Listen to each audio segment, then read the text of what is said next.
하겠습니다. 하나님은 우리에게 응답하여 주십니다. 인사하겠습니다.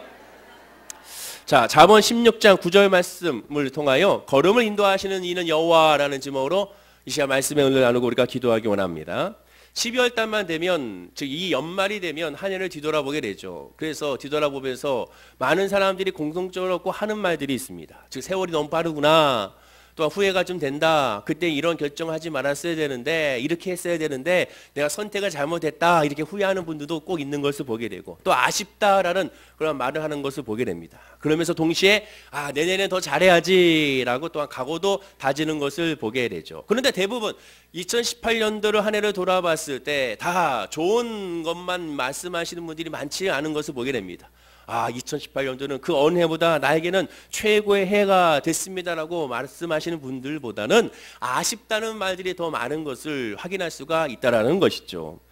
그러나 우리가 생각했을 때 그것이 아쉽든 또한 잘 됐든 이것이 중요한 것이 아니라, 성도라는 것은, 믿음에 있는 사람이라는 것은 모든 것이 하나님의 은혜라는 것을 고백하는 존재임을 깨달아야 되는 겁니다. 잘 됐으면 잘 된 대로, 안 됐으면 안 된 대로 다 하나님의 은혜입니다 라는 고백이 우리에게 있어야 되는 거죠. 따라서 당신에게 물어봅니다. 2018년도에 들어봤을 때 당신은 어떻습니까? 라는 질문을 받게 되면 모든 것은 다 하나님의 은혜입니다 라고 고백하는 것이 바로 성도의 바로 정답인 줄로 믿습니다. 옆에 분에게 한번 물어볼까요? 당신은 올 한 해가 어땠습니까? 한번 물어보시기 바랍니다.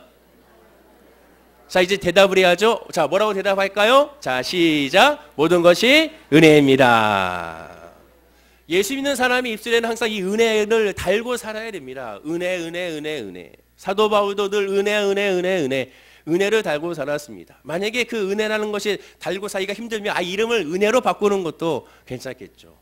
그 정도로 은혜라는 말이 굉장히 소중한, 성도에게 있어서의 바로 믿음의 바로미터라고 할 수 있는 것이 바로 입술의 고백이 은혜가 나오느냐 은혜가 나오지 않느냐를 통하여 우리가 구분질 수가 있게 되는 것입니다. 왜 그럴까요? 왜 은혜라는 말을 할 수밖에 없을까요? 오늘 본문이 우리에게 그 은혜의 이유를 알려주고 있습니다. 우리 본문 말씀을 다 함께 다시 한번 읽어볼까요? 자, 시작. 사람이 마음으로 자기의 길을 계획할지라도 그 걸음을 인도하시는 자는 여호와시니라. 바로 이거죠. 결국 하나님이 하시기 때문에 우리가 아무리 발버둥 쳐봐야 하나님이 안 돼 하면 안 되는 거죠. 하나님이 역사해 주셔야 되는 겁니다. 우리 아이들이 방학 때가 되면 계획표를 짜잖아요. 열심히 계획표를 짭니다. 일주일 동안 내가 어떻게 지낼 것인지를 계획표를 짜고 또 짜게 되죠. 또 어떤 아이들은 월요일 계획표, 화요일 계획표, 수요일 계획표, 목요일 계획표, 금요일 계획표, 요일마다 계획표를 짜서 방에다가 붙여놓은 아이가 있는 것을 보게 됩니다. 우리 아이죠, 우리 아이. 서연이가 그렇습니다. 그런데 가만 보면 하나도 지켜지지가 않아요. 거기 있는 나원들은 제가 봐도 이건 말도 안 됩니다. 공부, 쉬었다가 공부, 책 보기, 공부, 얼마나 아름답고 좋습니까? 그런데 지켜줄 수가 없어요. 그래서 이제 지키는 것을 해놨더니 놀기, TV 보기, 쉬기, 이렇게 또 지키는 것을 보게 되죠. 그러나 그렇게 한다 하더라도 인간은 결코 그것을 지킬 수가 없습니다. 아무리 계획한다 하더라도 그대로 갈 수가 없어요. 여러분 지난 2018년 뒤돌아보십시오. 여러분들이 계획한 대로 1월 1일 날 준비하고 계획하고 청사진으로 그려진 대로 다 됐습니까? 그것이 그대로 됐나요? 하나하나 다 되지 않았습니다. 저도 마찬가지예요. 제가 생각했던 것, 제가 바라봤던 것, 제가 준비했던 것 하나하나 다 되지 않았습니다.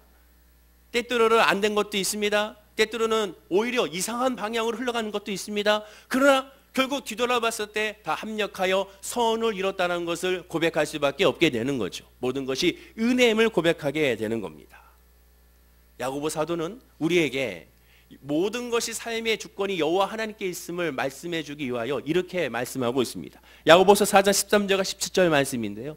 우리 화면과 함께 천천히 한번 읽어볼까요? 자, 시작. 들으라, 너희 중에 말하기를 오늘이나 내일이나 우리가 어떤 도시에 가서 거기서 일을 면밀며 장사하여 이익을 보리라 하는 자들아, 내일을 너희가 알지 못하는도다. 너희의 생명이 무엇이냐? 너희는 잠깐 보이다가 없어지는 안개니라. 너희가 도리어 말하기를 주의 뜻이면 우리가 살기도 하고 이것이나 저것하리라 할 것이거늘 이제도 너희가 허탈한 자랑을 하니 그러한 자랑은 다 악한 것이라. 그러므로 사람이 선을 행할 줄 알고도 행하지 아니하면 죄니라. 여기서 중요한 말씀들이 나오죠. 우리가 평상시에 많이 들었던 말씀들입니다. 내일을 너희가 알지 못하는도다. 또는 너희는 잠깐 보이다가 없어지는 안개니라. 또는 이제는 너희가 허탄한 자라니 그러한 자는 다 악한 것이다 라고 말씀합니다. 특별히 이 말씀은 보통 장례 설교 때 많은 목사님들이 인용하는 구절이죠. 어떤 구절입니까? 너희는 잠깐 보이다가 없어지는 안개니라. 이 말씀을 많이 인용하십니다. 그러나 사실상 이 말씀은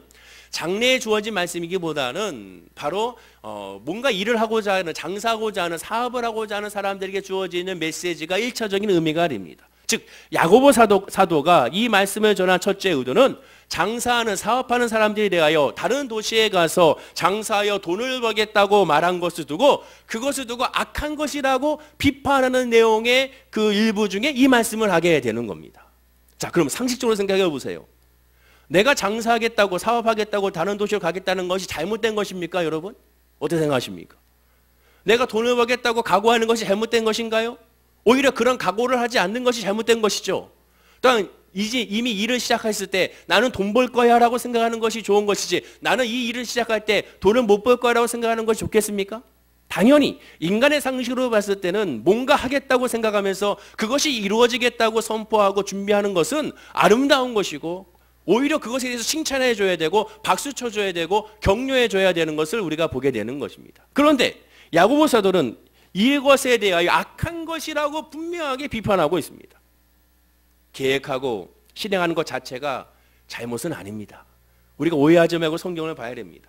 2018년에 아쉬움을 접고 2019년도를 향한 계획을 짜면서 다들 지금 2019년도의 계획을 하나하나 준비하고 계시지 않겠습니까? 짜면서 당연히 내가 이것을 한번 이러한 사업 아이템은 시작해 봐야지, 직장에서도 내가 한번 이직을 또 생각해 봐야 되는 것은 아닌가, 또는 내가 뭔가 다른 것을 해야 되는 것은 아닌가, 여러 가지 많은 계획을 구성하고 준비하는 사람들이 많을 것입니다. 그것 자체가 잘못된 것이 아닙니다. 당연히 소망을 가져야 되고 계획을 가져야 되고 그것에 대하여 청사진을 그려 나가야 되는 것이죠. 그러나 성도라고 해도 아무런 계획도 없이 두 손 놓고 기도만 한다고 하나님 응답을 주지 않기 때문에 늘 준비하고 계획하는 것은 당연지사인 것입니다. 예수님은 달란트 비유에서 말씀한 것처럼 하나의 작은 것을 충성했을 때 더 많은 것을 주시는 것을 보게 되죠. 즉 어떠한 것이라도 계획을 짜고 작은 것이라도 실천해 나간 것은 당연히 좋은 것이라는 겁니다. 그런데도 불구하고 야고보 사도는 허탄한 자랑하는 것을 말하면서 악한 것이라고 말하고 있음을 우리가 주목해 봐야 되는 겁니다. 왜 그럴까요? 왜 이런 말을 야고보 사도는 할까요? 그 이유는 바로 여기 있는 것입니다. 다시 한번 이 말씀을 한번 읽어보겠습니다. 자, 한번 화면과 함께 읽어볼까요? 앞에 부분입니다. 시작. 들으라. 너희 중에 말하기를 오늘이나 내일이나 우리가 어떤 도시에 가서 거기서 1년을 머무며 장사하여 이익을 벌이라 하는 자들아, 내일을 너희가 알지 못하는도다. 오늘이나 내일이나 우리가 어떤 도시에 가서 거기서 1년을 머무며 장사하여 이익을 벌이라. 세상 사람들의 기준에는 아주 좋은 말입니다. 그렇게 해야 됩니다. 그러나 이 말을 하는 사람이 누굽니까? 지금 이 말을 하는 사람이 누구냐? 바로 성도입니다. 하나님을 믿는 사람, 예수를 믿는 사람이 이 말을 하고 있는 것입니다. 오늘이나 내일이나 또 1년을 머무며 이주해서 장사의 시기와 체류 기간을 자기가 한정해 버렸습니다. 자기가 정한 겁니다. 어떤 분들은 얘기하죠. 아니 그럼 자기가 정해야죠. 내가 사장이면 내가 정해야지. 내가 일할 직장이면 내가 정해야 되지 않겠습니까? 당연하죠. 그러나 믿음의 사람은 다릅니다. 예수를 구주로 영접한 거죠. 예수를 주로 믿는 겁니다. 주가 뭡니까? 예수 믿고 천국 가는 것이 끝나는 것이 아니에요. 예수를 주로 모신다는 것은 내 삶의 모든 전반적인 것을 나의 뜻이 아닌 주님의 뜻으로 살겠다는 것이 나의 주님의 고백입니다. 주님이 나의 모든 삶의 주권자라는 고백이 바로 예수 그리스도를 믿는 구원의 역사라는 거죠. 영적으로만 구원받는 것이 아니라 삶적으로도 하나님의 인도함을 받겠다, 하나님의 통치를 받겠다, 하나님의 역사와 하나님의 계획과 하나님의 간섭 안에 내가 있기를 원합니다가 바로 믿음입니다. 그리고 그것을 고백하는 것이 성도인 것이고, 그것이 바로 사도 신경으로서 우리가 고백하는 것이죠. 이미 예수를 믿는다는 그 자체, 내 삶을 하나님께 드려진다는 것에 있음을 우리가 알아야 되는 겁니다. 자, 또 말하죠. 여기서 초점으로 이익을 벌이라 라고 말합니다. 자기가 이미 확정했어요. 이익을 보고 안 보고는 내가 결정하는 것이 아닙니다. 하나님의 영역이에요. 왜 그렇습니까? 내일을 알지 못한다고 말씀하고 있지 않습니까? 너희는 내일을 알지 못하리라. 너는 안 깨다고 말하지 않습니까? 나는 다음 주에 나는 필리핀으로 여행 갈 거야. 나는 다음 주에 미국으로 여행 갈 거야. 아니야, 나는 다음 주에 유럽으로 여행 갈 거야. 아무리 계획하고 준비해 본들 무슨 소용이 있겠습니까? 당장 1시간 뒤에 혹시라도 사고가 생기면, 죄송한 얘기지만 당장 그 다음날 아침에 문제가 생기면, 비행기가 만약에 뜨지 못하고 비행기가 만약에 연착이 되고 거기서 정비불량으로 뜨지 못한다면, 뜬다 하더라도 불의한 사고를 당한다면 아무것도 못하는 것이죠. 계획을 한들 아무런 의미가 없게 되는 겁니다. 결국 내일을 알지 못한 저와 여러분에게 있어서요, 깨닫는 건 뭡니까? 삶의 주권자는 내가 아니다, 하나님이라는 것을 깨달아 알 수밖에 없게 되는 것이죠. 이걸 보리라, 이것은 성도가 할 말이 아닙니다. 하나님께 내어 맡겨야 되는 것이죠. 다윗이 왜 하나님의 마음에 합한 사람입니까? 늘 물었잖아요. 하나님 어떻게 합니까? 그 사람이 바보입니까? 그 사람이 경력이 없나요? 그 사람이 능력이 없나요? 그 사람이 힘이 없습니까? 그 사람이 인맥이 없습니까? 그 사람이 지략이 없습니까? 그 누구보다도 뛰어났던 사람이었습니다. 이미 어릴 때부터 뛰어난 용맹과 지략과 인맥을 갖고 있는 사람이었습니다. 사람들이 봤을 때도 흠모할 정도로 400여 명의 사람들이 다윗이 도망자 시절에 광야에서 쫓아다닐 정도로 다윗은 사람들에게 그렇게 매력적인 존재였습니다.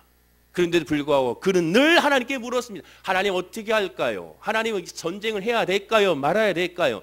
쳐요 올라가야 될까요? 말아야 될까요? 하나님께 묻고 또 묻고 또 물었던 사람이 다윗이었습니다. 왜 그렇습니까? 하나님이 나의 하나님이기 때문에 그렇습니다.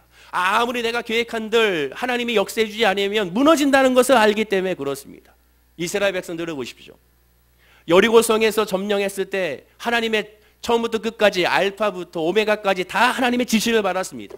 여리고성을 어떻게 점령해야 될 것인지, 이를 위하여 어떻게 준비해야 될 것인지, 그리고 이를 위하여 몇 바퀴를 돌아야 될 것인지, 그리고 외쳐야 될 것인지 말해야 될 것인지, 어떠한 방향으로 어떠한 순서로 돌아가야 될 것인지를 처음부터 끝까지 다 하나님의 지시를 받았습니다. 그리고 그 지시를 받고 자기네 생각으로는 말도 안 되는 생각이지만 그러나 하나님을 믿고 묵묵히 실행하고 순종했을 때 여리고성이 무너지는 것을 경험하고 체험하게 되죠.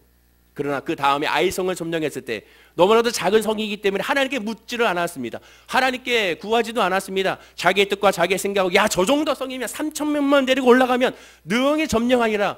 올라갔다가 패배하여 도망친 것이 바로 이스라엘 백성들의 모습이죠. 하나님의 사람은 하나님의 역사로 움직여야 되는 겁니다. 하나님의 사람으로서 하나님께 묻고 기도하며 나가야 되는 것이죠.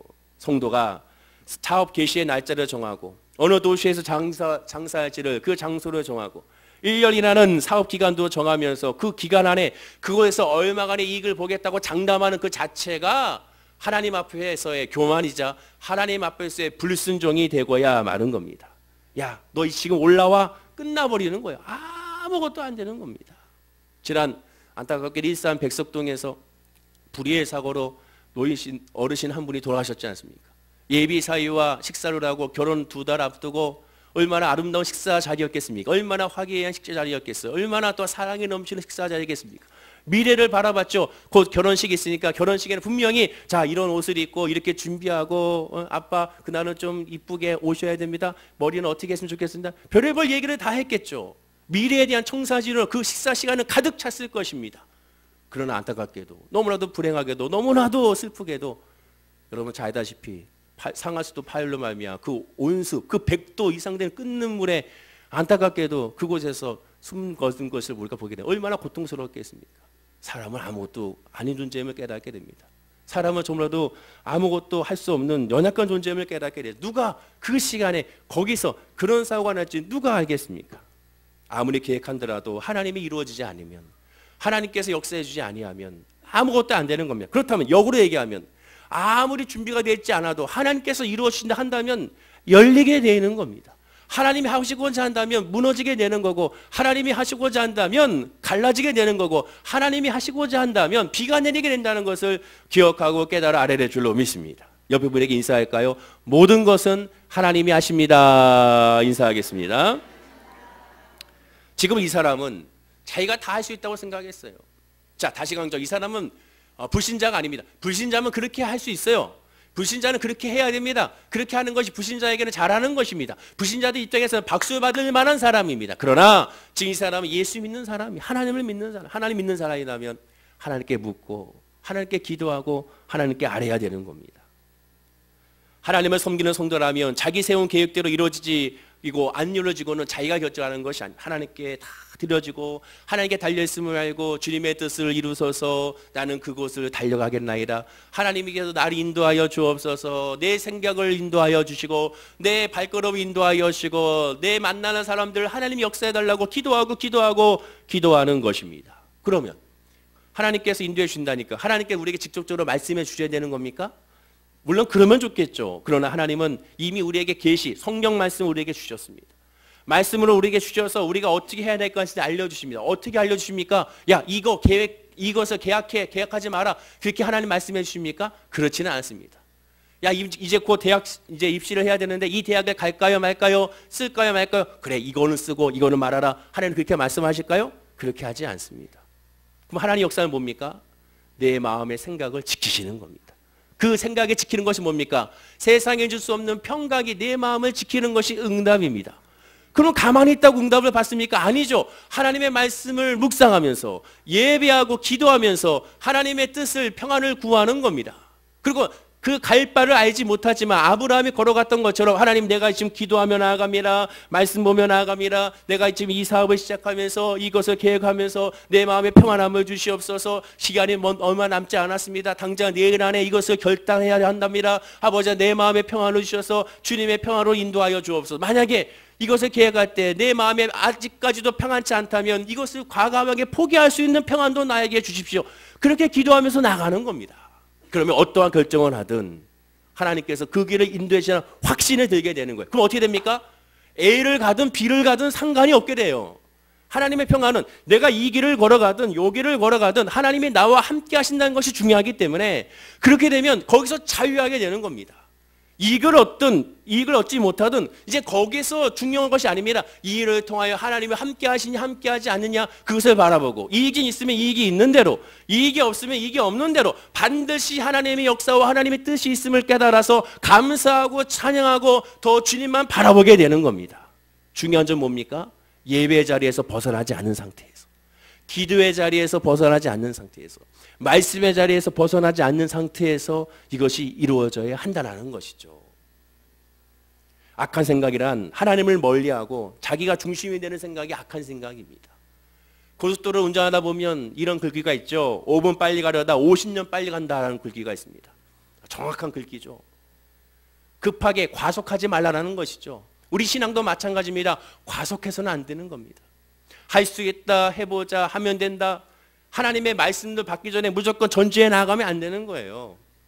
느긋하게 바라봐야 됩니다. 느긋하게 나아가야 됩니다. 하나님의 때를 바라보고 하나님의 은혜를 바라보고 지금이 아니면 안 됩니다. 하나님 이것이 아니라 하나님께 기도하면서 지금이 아니더라도 내 마음 가운데 하나님의 평안함을 주셔서 하나님의 역사를 바라보고 하나님의 역사를 기대하게 해달라고 기도하는 것 이것이 믿음이고 이것이 성령 충만함이라는 것을 기억해야 될 줄로 믿습니다. 왜냐? 하나님의 응답은 다 우리에게 좋은 것이기 때문에 그렇습니다. 옆에 분에게 인사할까요? 하나님의 응답은 가장 좋은 것입니다. 인사하겠습니다. 이러한 맥락에서 한 가지 더 볼 것이 있습니다. 바로 그것은 맹세라는 겁니다. 맹세.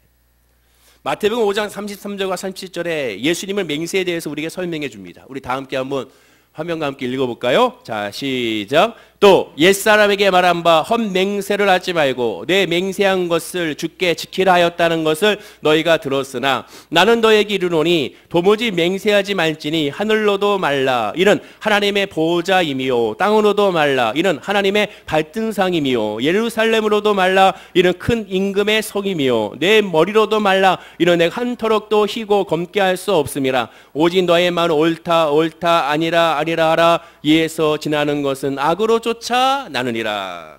예수님이 산상순에서 가르치신 말씀입니다. 맹세하지 말라는 거. 왜 맹세하지 말라는 겁니까?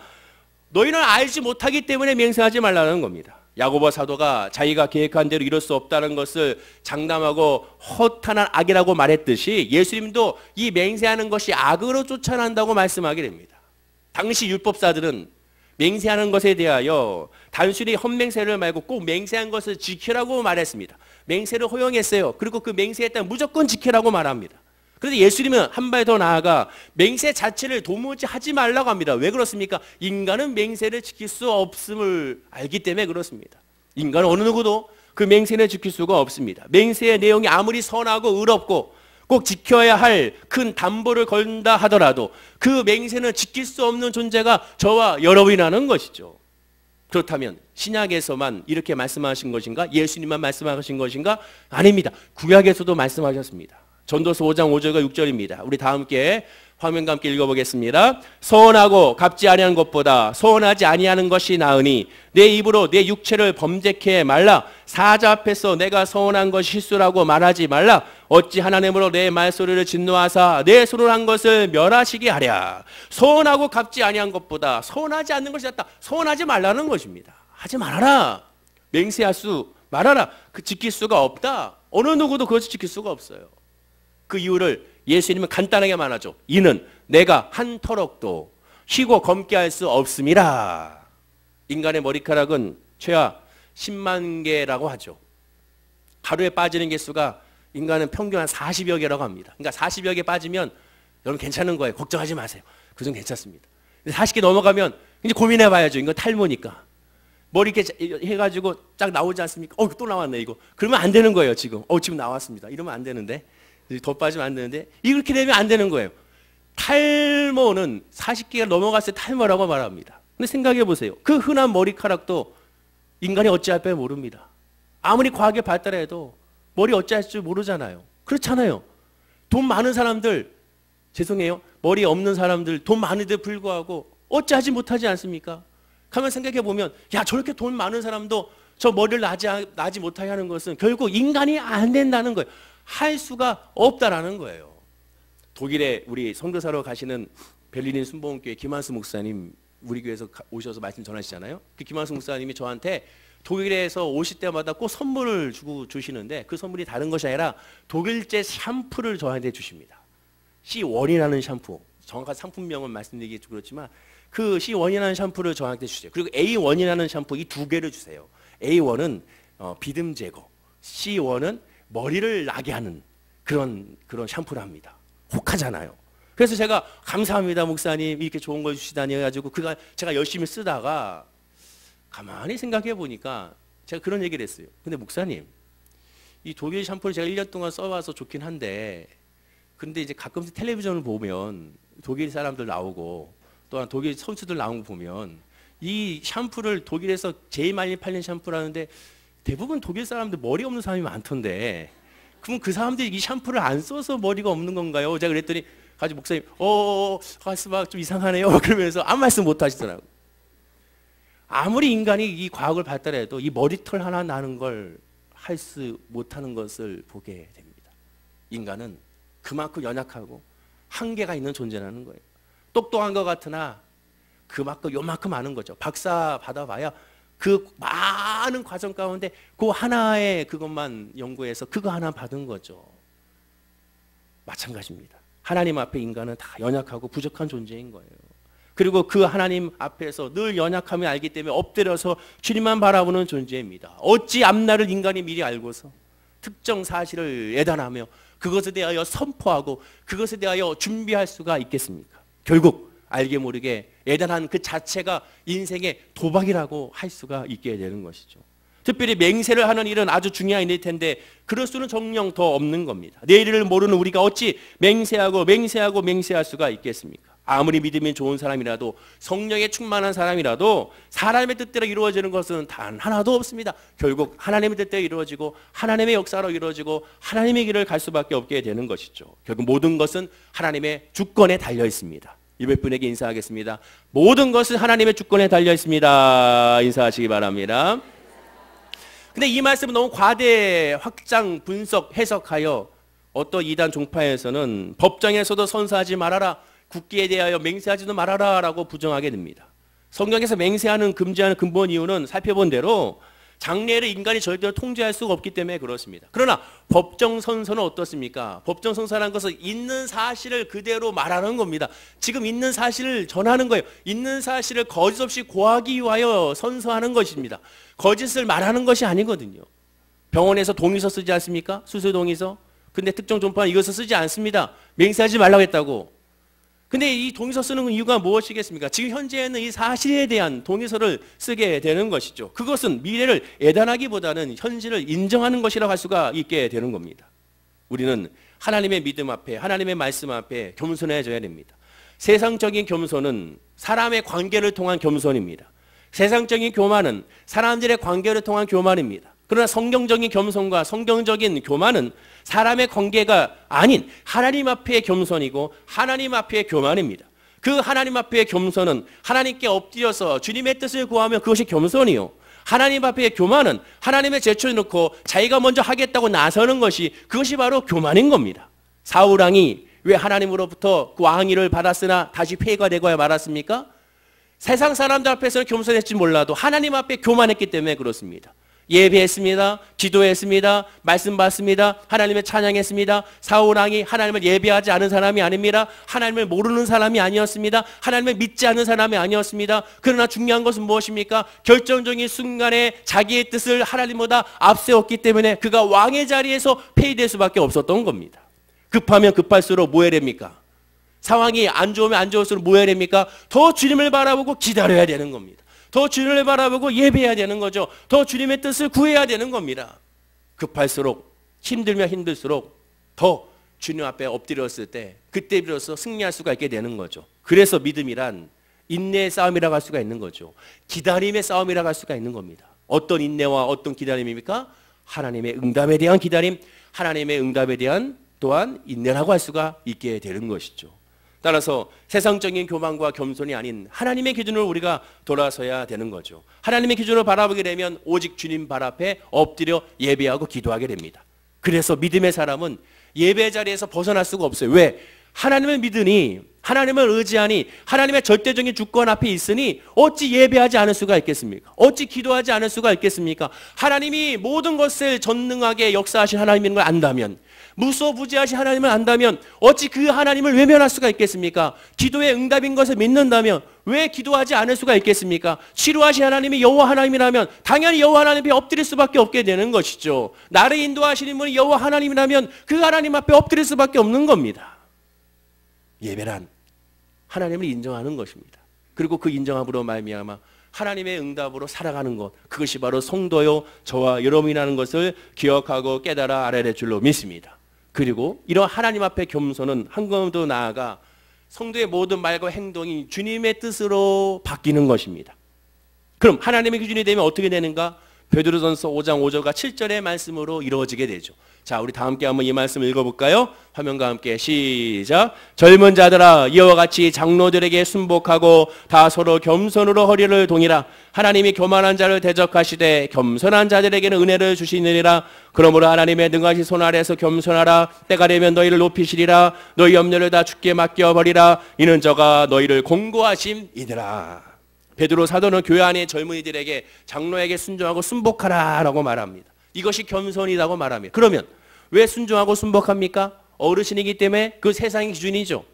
세상의 기준이기 어르신이기 때문에 경력자이기 때문에 순종하고 순복해야 됩니다. 교회 안에서는 어르신이기 때문에 순종하고 순복하는 것이 아닙니다.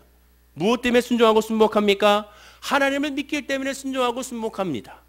하나님을 믿는다는 건 뭡니까? 하나님의 창조의 질서를 믿는 겁니다. 하나님의 은혜의 질서를 믿는 거예요. 하나님의 역사를 믿는 겁니다. 하나님의 길을 믿는 거예요. 하나님의 모든 과정을 믿는 겁니다. 따라서 하나님을 믿기에 하나님께서 세우신 직분자, 하나님의 세우신 주의종, 하나님의 세우신 그러한 자녀들의 그 흐름을 믿고 그 흐름 안에서 하나님을 믿기에 순종하고 하나님을 믿기에 순복하는 겁니다. 더 이어서 말하죠. 자신을 낮추고 겸손하게 하나님을 의지하면서 동시에 장로도 또한 직분자도 젊은이에게 순복하라고 말합니다. 뭐라고 하면서 이렇게 말하죠. 화면과 함께 읽어볼까요? 시작. 서로 겸손으로 허리를 동이라. 이 겸손이 뭡니까? 세상의 겸손이 아니죠. 하나님을 바라보는 믿음 안에 있기에 하나님의 겸손이 있기 때문에 서로 허리를 동이라는 겁니다. 왜 그렇습니까? 인간은 연약한 존재이기 때문에, 부족한 존재이기 때문에, 한시라도 깨어있지 아니하면 늘 죄가 들어오고 겸손한 것이 아니라 교만으로 빠지기 때문에 하나님의 뜻을 구하기보다 세상의 뜻을 구하기 때문에 그렇습니다. 즉 서로가 서로를 불쌍히 여기고 서로가 서로를 안쓰럽게 여기는 것이 예수 사랑의 기초입니다. 이웃 사랑의 기초는 그 사람이 불쌍한 겁니다. 그 사람이 안쓰러운 거예요. 무엇 때문에? 아파서가 아니고 물질의 어려운 가난 때문이 아니고 예수를 알지 못하기 때문에 불쌍하고 안타까운 겁니다. 그 바탕으로 서로가 서로를 동일하는 거예요. 믿음으로 지키라는 겁니다. 믿음으로 감싸주라는 거예요. 여러분, 교회 나왔는데 내가 알고 있는 식구 가운데 교회 안 나온 분이 있다면 안타깝게 기도해 줘야 되는 거예요. 저분이 왜 교회 안 나왔을까? 저분이 왜 예배 안 드릴까? 이 자리에 있어야 되는데, 주일날 하나님 예배해야 되는데 힘들다는 소리 들었어요. 그러면 더 예배해야 되는데, 아프다는 소리 들었어요. 그러면 더 주님을 바라봐야 되는데, 사업이 어렵다는 소리 들었어요. 그럼 더 주님을 의지해야 되는데, 직장에서 문제가 있다고 들었으면 더 주님을 바라봐야 되는데, 미래의 비전과 꿈이 있다고 합니다. 그러면 더 주님을 의지해야죠. 그걸 놓고 더 안쓰러워해야 되는 겁니다. 그리고 부러워하는 것도 마찬가지예요. 부러워하는 것도 저 사람이 잘 돼서 부러운 것이 아니라 예수 잘 믿는 모습이 보이면, 하나님의 잘 섬기는 모습이 보이면, 하나님 앞에 더 엎드리는 모습이 보이면 오히려 그것을 더 부러워해야 되는 겁니다. 하나님, 나도 저분처럼 주님 앞에 예배에 승리하게 하시고 엎드리게 하시고 섬기는 사람이 되게 하시고 기도하는 사람이 되게 하여 주옵소서. 그것이 성경적인 하나님의 믿음의 사람의 모습임을 알아야 되는 겁니다. 야고보 사도가 말한 하나님의 그 은혜가 저와 여러분에게 있어야 되는 것이죠. 오늘 본문을 다시 한번 읽어볼까요? 자, 시작. 사람이 마음으로 자기의 길을 계획할지라도 그 걸음을 인도하신 자는 여호와시니라. 이 말씀이 우리 마음 가운데 새겨져야 되는 겁니다. 하나님이 다 하신다. 하나님이 다 역사하신다. 하나님이 다 인도하여 주신다. 그 믿음의 바탕으로 8절에 이런 말씀이 있습니다. 베드로의 전서에, 베드로 사도의 말씀이죠. 근신하라, 깨어라, 너희 대적 마귀가 우는 사자같이 두루다니며 삼킬 자를 찾느니라. 늘 이거에 중심이 있지 아니하면 언제든지 우리는 넘어질 수밖에 없어요. 우는 사자는 어떤 사자입니까? 배고픈 사자가 우는 사자라고 말하게 되죠. 사단은 배고픈 사자와 같이 우리를 어떻게 하든지 하나님의 관계를 끊어버리려고 합니다. 사단의 제일 큰 목적이 뭔지 아십니까? 예배를 안 드리게 하는 거예요. 그것이 가장 큰 목적입니다. 예배를 안 드리게 했을 때 더 이상 건들지는 않습니다. 교회 나와서 예배 드리지 못하도록 직장과 사업장과 또한 가정을 건드리고 건강을 건듭니다. 그리고 그 예배를 못 드리게 했을 때 더 이상 그것에 대하여 신경 쓰지 않게 만들어버리는 것이 사단의 전술이죠. 희한하죠? 예배 좀 잘 드리려고 하면, 믿음 생활 잘 하려고 하면 꼭 주일날 교회 안 갈 핑계가 꼭 나타납니다. 왜 그럴까요? 사단이 그렇게 만드는 거예요. 역으로 얘기하면 그것만 이기면, 그 예배 자리에서 지키면 반드시 하나님의 역사가 무엇인지를 깨달아 알게 되는 겁니다. 하나님과의 관계가 가장 중요한 것이에요. 다시 강조합니다. 하나님의 절대적인 하나님다우심을 인정했을 때 그것이 참 믿음이고 참 겸손이고 그것이 하나님의 절대적인 주권 앞에 감사할 수가 있게 되는 겁니다. 왜 그렇습니까? 성도의 걸음을 여호와께서 인정하게 하시고 우리를 이끄시기 때문에 그렇습니다. 그럼 우리가 먼저 해야 될 것은 무엇입니까? 여호와를 믿는 거죠. 하나님을 바라보는 겁니다. 여배분에게 인사하겠습니다. 하나님을 잘 믿으시기 바랍니다. 인사하겠습니다. 한 번 더 인사할까요? 예수 잘 믿으시기 바랍니다. 인사하겠습니다. 이것만큼 큰 복이 없습니다. 여러분에게 주변 사람들한테 줄 수 있는 가장 큰 크리스마스 선물은 예수를 믿게 하는 겁니다.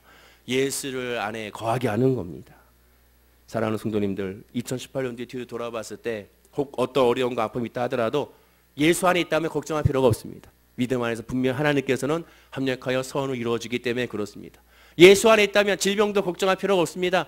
예수 안에서 반드시 하나님의 역사가 이루어지기 때문에 그렇습니다. 예수 안에 있다면 2019년도 걱정할 필요가 없습니다. 비록 그 길이 삐뚤삐뚤 간다 하더라도 하나님께서 그 길을 인도해 주시기 때문에 그렇습니다. 어렸을 때 제가 재밌게 했던 놀이가 뭐였냐면, 그 책자가 무슨 책자인지 모르겠지만 점선들이 쫙 이렇게 그려져 있는 책자인데요. 그 점선에 따라서 1번, 2번, 3번, 4번 이렇게 쓰여져 있는 것이 있어요. 아마 여기 계신 분들이 어린 시절에 본 것이 있을 것입니다. 그럼 그 얘기 뭐냐? 1번부터 시작하여 2번까지 선을 긋는 거죠. 그 2번에서 또 3번을 긋는 겁니다. 근데 그 긋는 그러한 선의 그런 과정을 보면 그냥 지그재그로 왔다 갔다, 올라갔다 내려갔다가 옆으로 갔다가 좌우로 갔다가 이상합니다. 그래서 이것을 그릴 때 왜 이렇게 하지라 생각이 들게 되죠. 그러나 그 1, 2번부터 시작하여 100번 또는 150번까지 끝까지 그 선을 그어 나가고 나면 마침내 뭐가 보이는지 아십니까? 어떠한 아름다운 그림이 나타나게 되는 겁니다. 예수님 믿는 것도 바로 마찬가지예요. 지금은 몰라요. 이게 뭐지? 이거 어떻게 되는 거지?